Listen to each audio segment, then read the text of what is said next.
This is a goddamn emergency broadcast. Do not change this video until it is done, no matter how it makes you feel. Here are two images of Moors. This one here was painted in 1261 by artists who lived next to them, fought them, and traded with them every day. White Asiatic Moors, in Arabic and Persian clothing.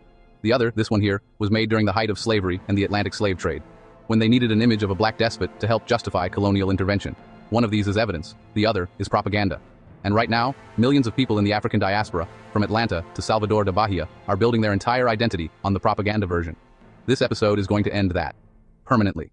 We're going to go through the iconographic record, the genetic data, 2,500 years of documented history, and the biographical records of the men who built the identity movements that keep the diaspora trapped in the cosmologies of their captors. And by the end, there will be no ambiguity about who the Moors actually were, who the diaspora actually is, and why the gap between those two identities is not an accident. Let's start where the evidence starts. Not with European art, not with Arabic chronicles. With the oldest systematic ethnographic record on Earth, the Book of Gates. This is an Egyptian funerary text, inscribed in the tombs of pharaohs from Horemheb, around 1295 BC, through Ramesses VII, around 1130 BC. In the fifth hour of the sun, God's journey through the underworld, Horus presides over four groups of four men, each representing one of the four peoples known to Egypt. The Reth, Egyptians, reddish-brown skin. The Amu, Asiatics, Levantines, Syrians, Habaru, Shasu, Proto-Israelites, and what we call Middle Easterners today. Enemies of Egypt's native kings, bearded cloth headband, lighter skin.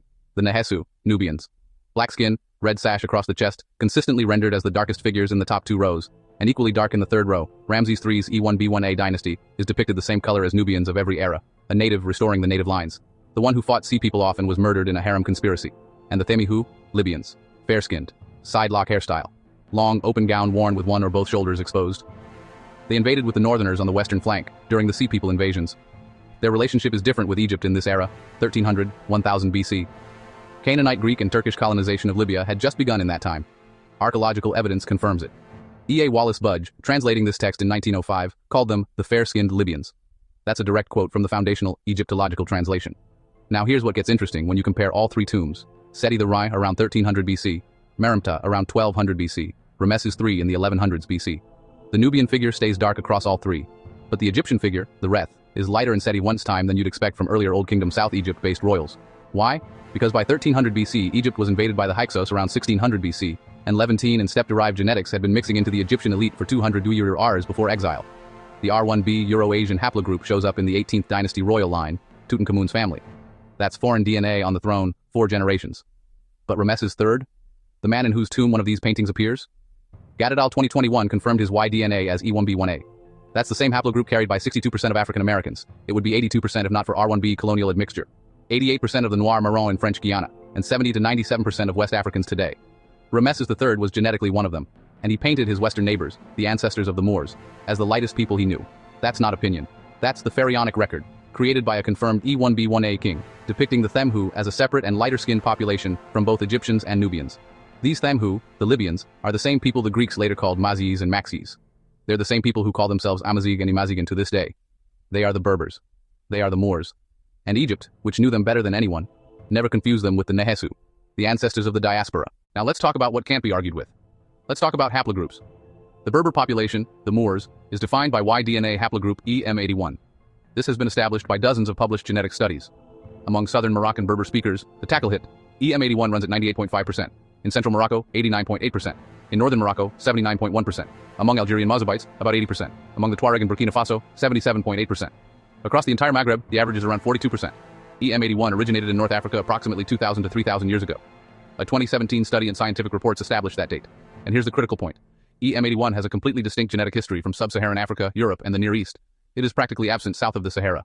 The researchers who studied it describe it as having had a largely distinct genetic history from all surrounding regions. The Moorish maternal lineages are dominated by haplogroup U6, a Eurasian mtDNA clade, Caucasian adjacent maternal DNA, not sub-Saharan African. Now the diaspora, the people claiming Moorish identity. E1B1A, also called EV38 or EM2, is the dominant paternal lineage across the entire African diaspora. 88% among the Noir Marron in French Guiana. 70 to 97% across West Africa. Around 62% in African Americans. Around 44% in Afro-Brazilians. Ancient DNA from an 18th century burial ground in Charleston, South Carolina, published in PNAS in 2023, confirmed E1B1A as the majority haplogroup among the remains of enslaved Africans. And E1B1A is confirmed in Ramesses III by Gad et al., 2021. It's confirmed in 18th dynasty Amarna court burials by Eret et al., 2025. The ancient Moda individual from Ethiopia, dated to approximately 2520 BC, carries the sister branch E1B1A2 M329. E1b1a carries the lowest Neanderthal admixture of any major human lineage on Earth. It is the most purely Homo sapiens paternal line in existence, and the maternal line is even more definitive, because it's harder to overwrite. Approximately 20% of African American males now carry Y DNA haplogroup R1b, European paternal DNA introduced through the systematic rape of enslaved women by slaveholders. That admixture dilutes the E1b1a signal on the paternal side from what would otherwise be closer to 80% down to around 62%. The violence of slavery is written into the Y chromosome data, but mitochondrial DNA, the maternal line passed from mother to daughter unbroken, tells the unadulterated story. Published studies on African American mtDNA consistently report the same distribution, approximately 37% haplogroup L3, 29% haplogroup L2, 21% haplogroup L1, and 4% haplogroup L0. That's roughly 90% African maternal lineages, with only about 10% non-African mtDNA from admixture. The maternal line was not overwritten because the admixture was overwhelmingly male-driven. European men raping African women, not the reverse. L2A is the single most common mitochondrial haplogroup in African Americans. L2 dominates West and Central Africa, the same Bantu expansion corridor that carried E1b1a from East Africa westward. L3 originated in East Africa approximately 60,000 years ago and is the ancestral lineage of all non-African populations on Earth. Every European, every Asian, every Native American maternal line descends from African L3. Yet L3 itself remains one of the most diverse and widespread lineages within Africa, concentrated in the East African and Nile Valley populations, from which the diaspora's deep ancestry derives. These are the maternal lineages of the Nile Valley. L2 and L3 are the dominant mtDNA haplogroups in ancient Nubian and Egyptian populations. When you combine the paternal E1b1a with the maternal L2-L3 signature, the diaspora's genetic identity resolves to a single origin, Nilotic Northeast Africa, the same population that built and administered Egyptian civilization through the Old and Middle Kingdoms and the Ramesside Restoration. The paternal line was partially overwritten by slaveholder rape. The maternal line was not. And at 90% African maternal ancestry, the mother's line still carries the unbroken signal of who the diaspora actually is. Not Moors, not Hebrews, not Arabs, but the daughters and sons of the Nile Valley, confirmed on both sides of the genetic ledger. And the Moors? Their maternal line is the mirror opposite.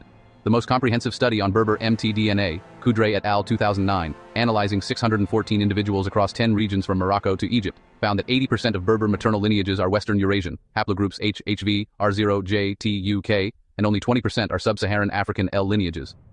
Among Moroccan Berbers specifically, Eurasian maternal DNA runs as high as 96%.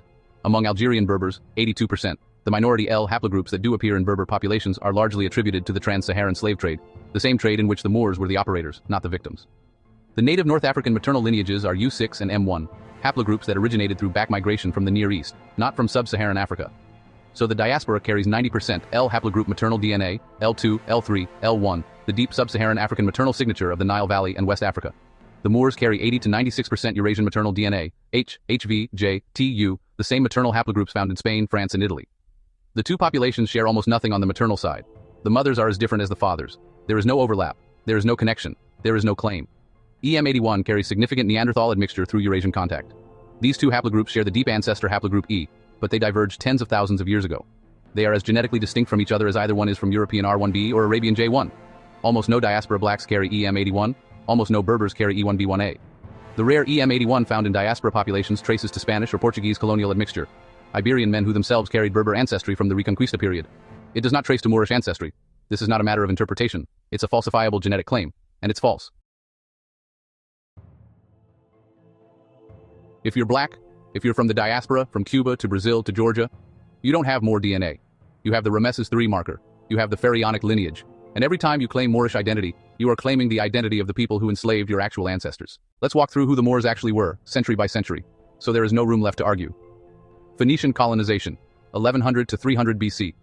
The Phoenicians, who called themselves Canaanites, Canaani, planted over 300 colonies across the North African coast starting from at least the 12th century BC. Utica, Carthage, founded around 814 BC. Lixus and Mogador on the Moroccan Atlantic.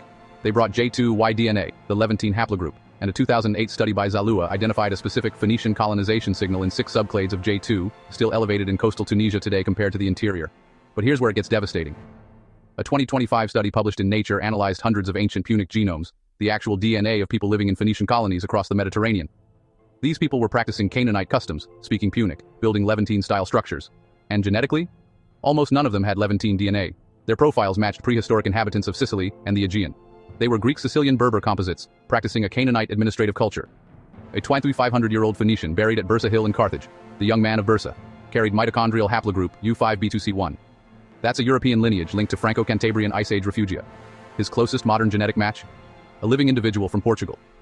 By 500 BC, the pre-Islamic Moor population was already a Canaanite-cultured Greek-Sicilian Berber genetic composite with European maternal lineages. This is not conjecture, this is ancient DNA, and this didn't happen in isolation. This was part of the broader post-Bronze Age collapse reorganization. The same moment the Luwian Assyrian Phoenician Israelite Confederation seized control of the trade networks and administrative systems that E1B1A Egypt had dominated. The Sea Peoples with their Luwian horned helmets are carved into the walls at Medinet Habu, Ramesses III's own temple. He fought them. And within a few generations, their allied populations controlled North Africa's coast. The Mauri Kingdom, 218 BC to 40 AD, King Baga, the first documented ruler of the Mauri, allied with Rome during the Second Punic War around 218 BC. The founding political act of Moorish statehood is an alliance with Rome against Carthage. And then there's Juba II, installed by Augustus as Rome's client king in 25 BC. Raised in Rome, wrote in Greek, renamed his capital Caesarea in honor of Augustus. Married Cleopatra Selene, the daughter of Cleopatra VII and Mark Antony. Named his son Ptolemy, a Greek name, from the Macedonian dynasty. We already showed in earlier episodes the Cleopatras were originally Syrians. This is a fully Hellenized Berber elite operating within the Roman Mediterranean system. There is nothing sub-Saharan African about this dynasty. This is where the Roman military record settles the question permanently. After Rome annexed Mauritania in 40 AD, the Mauri became one of Rome's core military recruitment pools, alongside Gauls, Hispanics, Batavians, Thracians, and Syrians. The Notitia Dignitatum lists permanent cavalry units called Equites Mauri, deployed from Mesopotamia to Arabia to the Danube frontier. They were classified as Equites Illyriciani, indicating prior service in the Balkans.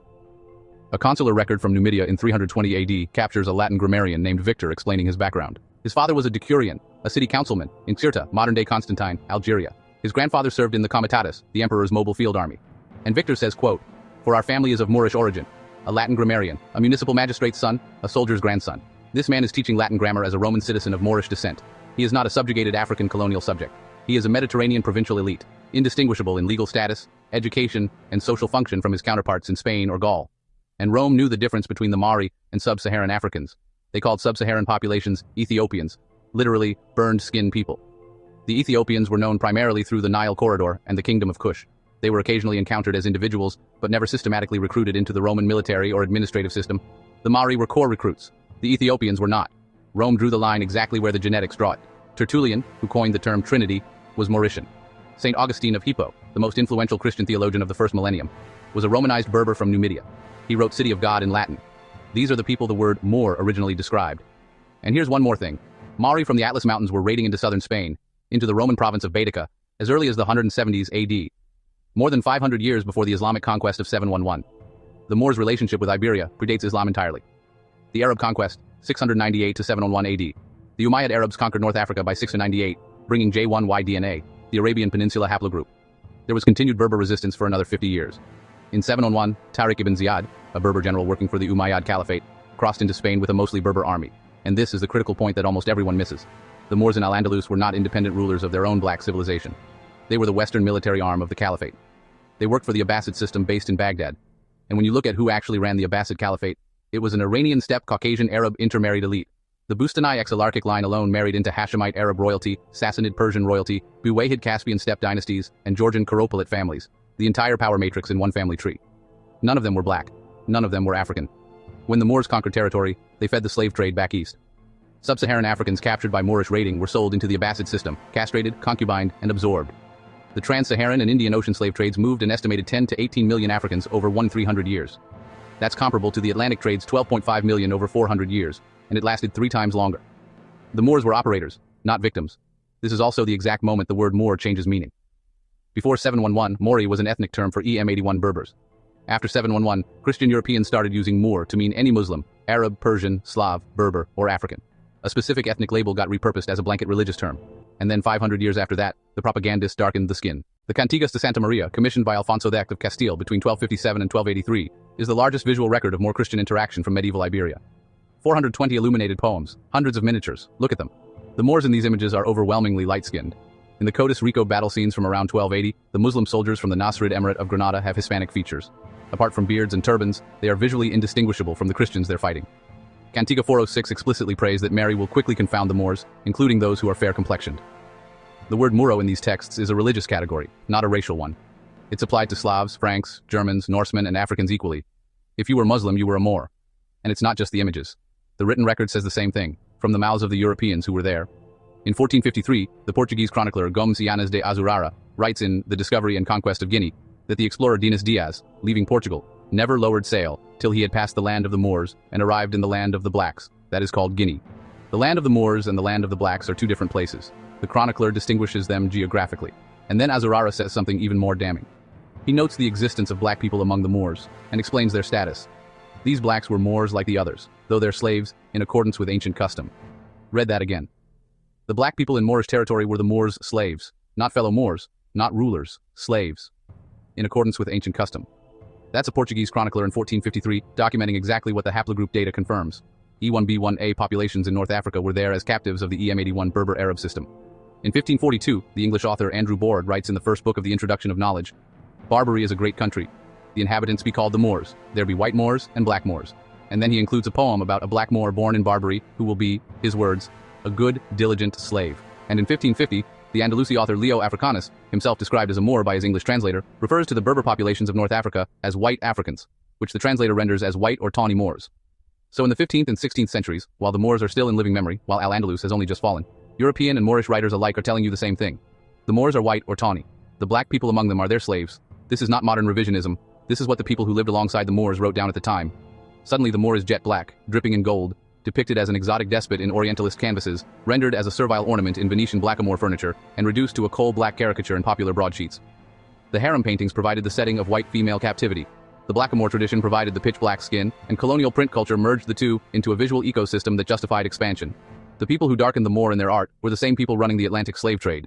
The Portuguese and Spanish kingdoms that produced this imagery were simultaneously launching slave raids on the West African coast, receiving papal authorization to enslave all non-Christians, and building the first permanent slave trading posts in Africa.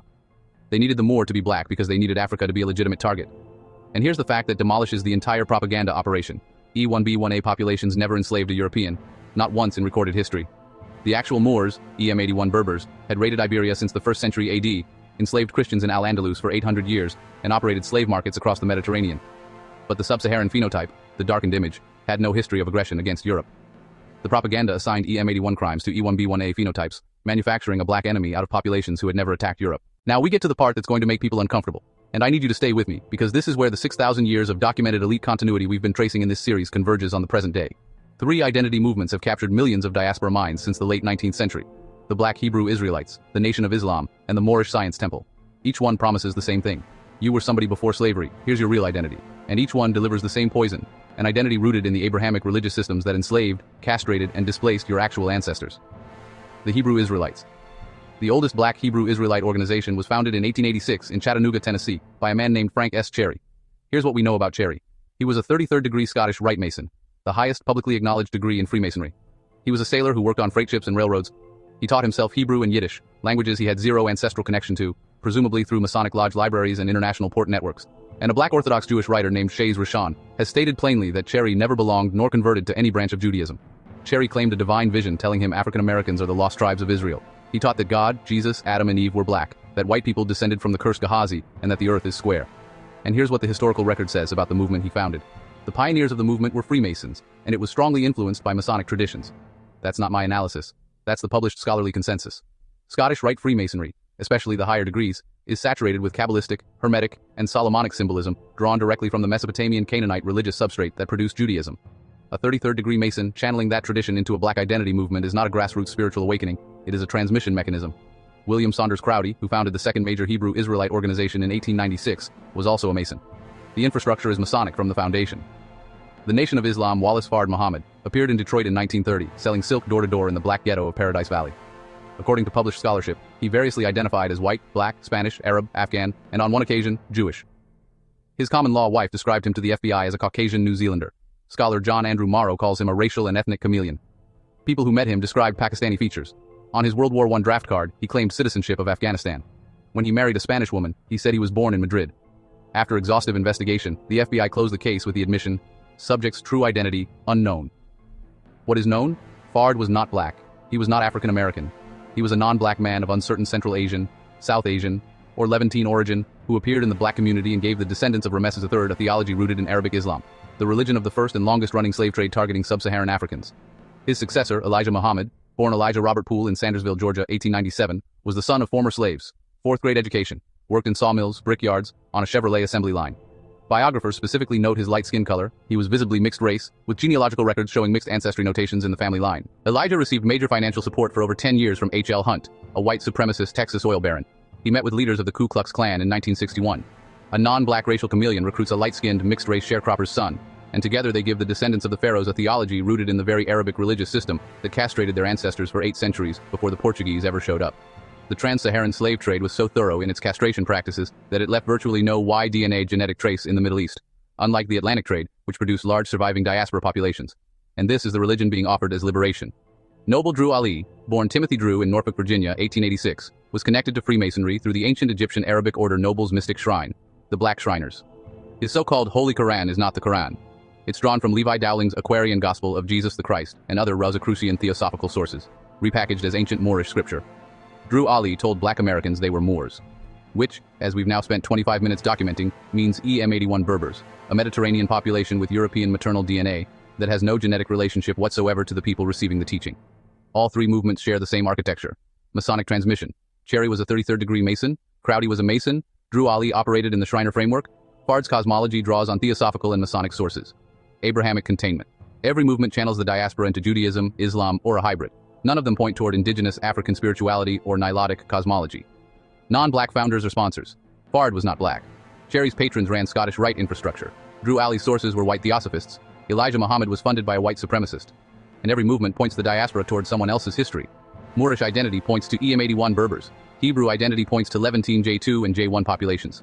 Islamic identity points to Arabian J1 populations. None of them point to E1B1A.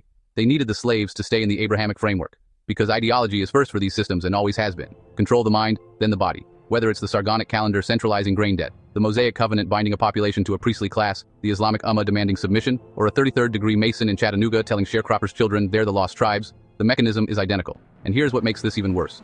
These 3 movements weren't operating in isolation.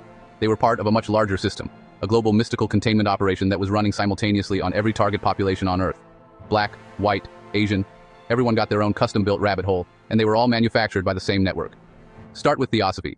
Helena Blavatsky, born Helena von Hahn-Rothenstern, Russian Baltic German aristocracy, Dolgorukova princely blood, access to every imperial court in Europe. Her own editor accused her of being a British and Russian intelligence asset. And what did she produce? A root race theology that placed Aryans as the most advanced spiritual beings on Earth. Pure mystical white supremacy dressed in Sanskrit. She placed the origin of advanced civilization in Central Asia, exactly where her own Yamnaya steppe ancestors came from. What a coincidence. And Blavatsky didn't stay theoretical. Her ideas went operational through Rudolf von Sabotendorf, born Adam Alfred Rudolf Glauer, a German sailing merchant who spent years in Egypt and Turkey, was taken in by a Sufi mystic named Hussein Pasha in Bursa, initiated into Freemasonry by the Termudi family of Thessaloniki. Sephardic Jewish bankers in the Memphis Mizraim Rite inherited their entire occult library of Kabbalah and Rosicrucian texts, and then went back to Germany and founded the Thule Society. The Thule Society created the German Workers' Party. Hitler joined the German Workers' Party.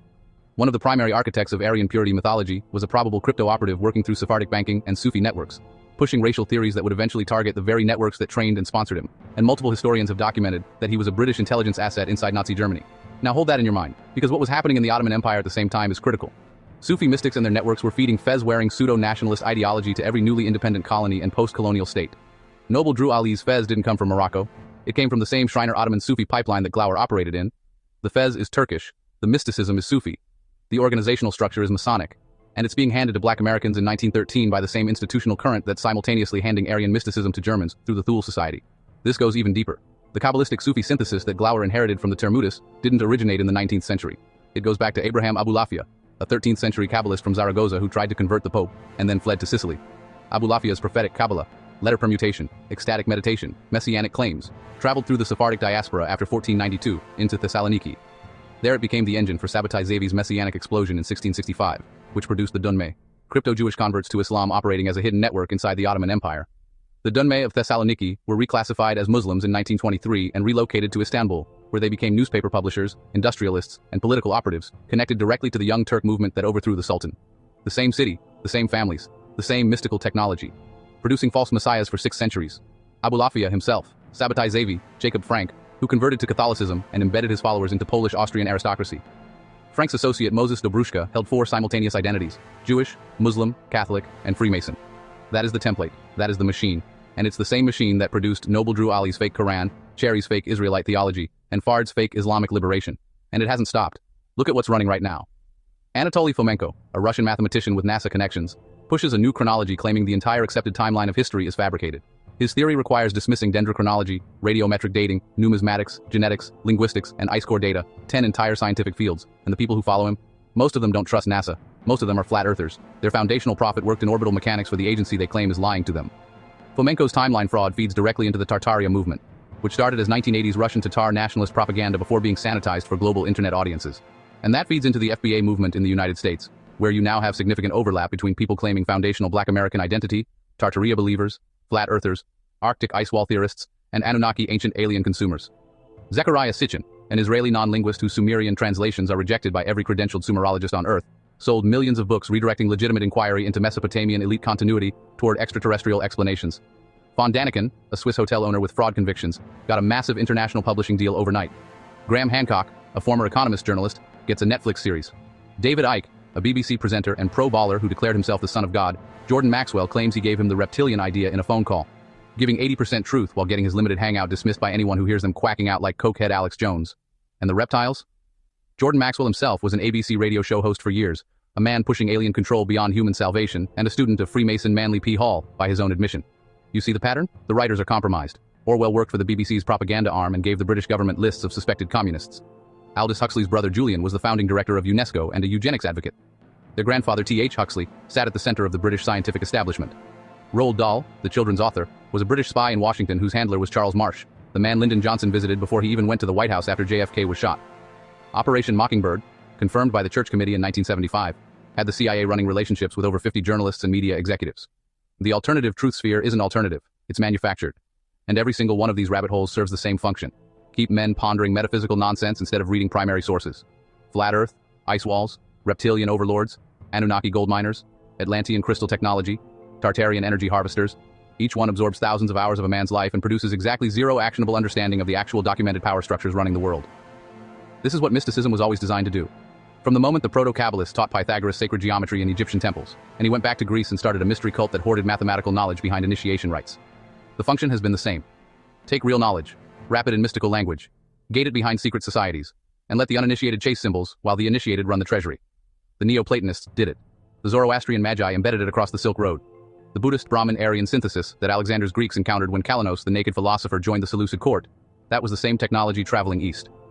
Mysticism is the information warfare arm of administrative control. It has been for 3,000 years, and right now in 2026 it's working better than ever, because now it has algorithms. So who are you? If you're from the West African diaspora, from Havana to Salvador de Bahia to Charleston, South Carolina, you carry E1B1A and L2, L3 maternal DNA. That haplogroup's confirmed in Ramesses III, confirmed in the Amarna court, continuous with the Moda individual from Ethiopia at 2520 BC. It dominates West and Central Africa at 70 to 97%, the same populations targeted by the Atlantic slave trade. You are not Moors, you are not the lost tribes of Israel, you are not the children of Muhammad, you are the descendants of the civilization that built Abu Simbel, Karnak, and the Ramesseum. You carry the same genetic lineage that sat on the throne of Egypt before the R1b infiltration of the 18th dynasty, and after it, during the Ramesside restoration. You carry the lowest Neanderthal admixture of any major human group on Earth. You are the most purely Homo sapiens population in existence. You lost Egypt at the end of the Bronze Age. The Sea Peoples, the Assyrian confederations, the Persian expansions, the Hellenistic conquests, the Roman consolidation, the Arab invasions, and the European colonial systems. Each wave pushed E1B1A populations further from the Nile Valley and deeper into West Africa, where they became the targets of the slave systems built by the same populations that displaced them earlier. You are Kush, the 25th dynasty that saved Egypt from these Moors and Berber Libyans after 300 years of chaos in the end of the New Kingdom. Taharka, who restored the temples and ruled Egypt peacefully before the entire steppe confederation would descend upon the Nile. Nubia, which had royal tombs before Egypt with the same motifs in their Kutsul incense at Tasseti. You are Nok, iron smelting and sculpture 1,000 years before Christ. You are Ghana, Mali, Songhai, empires that controlled more gold than any European kingdom possessed. You are Nubians like Queen Amenarines, one of the only leaders to ever fight off Rome's taxation, beating Augustus's troops in Egypt. The last flat-side pyramid builders in history until 350 AD with native Meroitic scripts predating all of European nations north of Italy by centuries. You are Benin, bronze work so advanced the British couldn't believe it was African and stole it. You are Oyo. You are Ashanti. They beat the British Empire 4 separate times. You are Dahome's Amazons, the only all-female fighting force in modern military history. You are Congo, sending ambassadors to the Vatican while parts of Europe was still burning witches. You are Great Zimbabwe, stone cities so sophisticated that the colonizers invented a myth that Phoenicians built them rather than admit the truth. And before all of that, before Ghana, before Mali, before Songhai, you are the Nile Valley. E1B1A is confirmed in Ramesses III, confirmed in the Amarna court.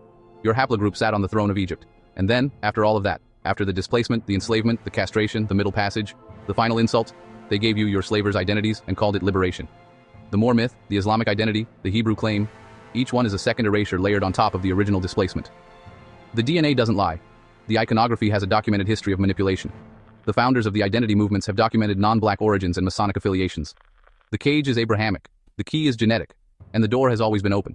And if you are from any of the other thousands of migrations the Yamanaya and their descendants caused in the next episode, we pick up at 700 AD and trace the system forward through the Carolingian Abbasid Treaty, the Khazar conversion, the Crusader states, and the banking networks that brought the same administrative families from Babylon to Wall Street.